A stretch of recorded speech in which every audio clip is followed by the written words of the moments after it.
Today we will learn how to create outline effect in Adobe Premiere Pro. You probably seen this effect in many movies, and today we will show you how to create it. Let's get started. First we'll move to our timeline.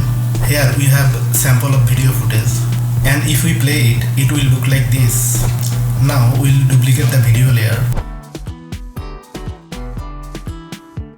After that, go to the effect panel and search Find Edge. Drag the effect to the top layer.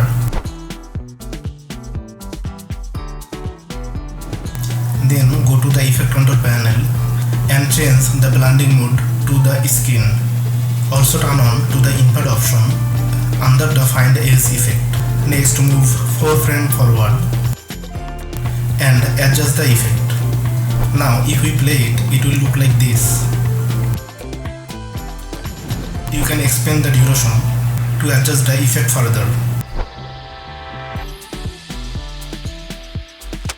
Thank you for watching the video. For more video like this, stay tuned with us. If you have any feedback, feel free to comment, and don't forget to like and subscribe.